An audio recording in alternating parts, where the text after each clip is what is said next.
Hey, what's going on, bud? So, check it out. What we're doing right now is a fall fashion, right? So it's actually called the Leggings and Uggs because that is the fall fashion, right? So fall fashion is basically an old fashioned with a little bit of fall flavor to it, okay? What we're gonna do on this one is we're using Rittenhouse. It's 100 proof rye. So you don't necessarily need to use Rittenhouse. I would use 100 proof rye just because it gives you a little bit of kick. It's got that nice pepper to it, so I think it balances really nicely with it. So I would go ahead and do that if possible. So we're going to do that. Now this is kind of the this is the magic piece that you do have to plan ahead of time to do this. It's about a 3-week process. Take whatever bourbon that you like, and you're going to put 1 Granny Smith apple. You don't have to skin it or anything. Just cut it into slices. Drop it into a jar. And I usually do about 2 or 3 cinnamon sticks and 1 vanilla bean. Let it sit, and about every night or so, give it a little swirl like that, and you're just gonna let it infuse and take on all those flavors. And when you open it up, you just keep smelling it, right?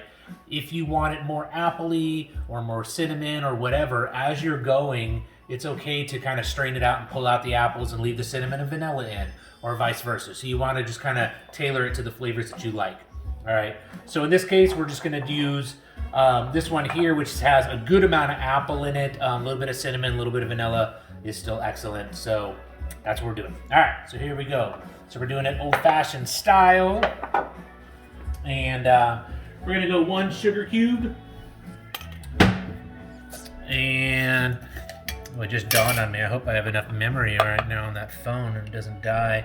We're gonna do a 1/2 teaspoon of brown sugar. That's gonna pull out that maple flavoring, okay? Now we're gonna go 3 dashes of Angostura, 3 dashes of Angostura orange.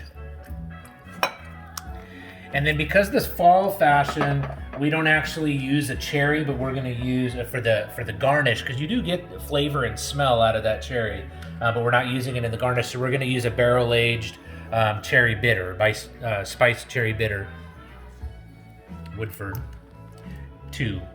2. All right. And then just a little splash of water in there. That's it. It's going to help dissolve that. Okay.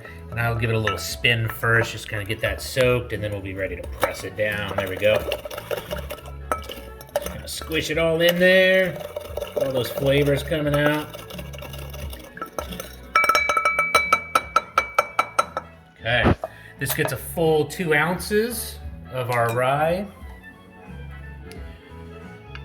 This Rittenhouse is really good stuff, and it is a bottled and bond, which really just means that it's following set laws and rules here in America.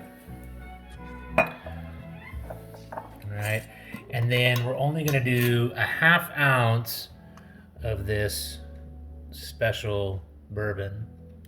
So we don't want it to be too much. There we go. We're ready to ice it and chill it. Using large ice so that we could get a good amount of sweetener on there, and get a good amount of chill on there without it diluting too much. We've already added that splash of water. Now, for instance, if you only had crushed ice or something, then you're not going to use as much of your splash of water because your ice is going to dissolve and dilute, right? So we don't want that to happen too much, but you do want some in there. Should be good. Nice and chilled. Put 1 large rock into our glass.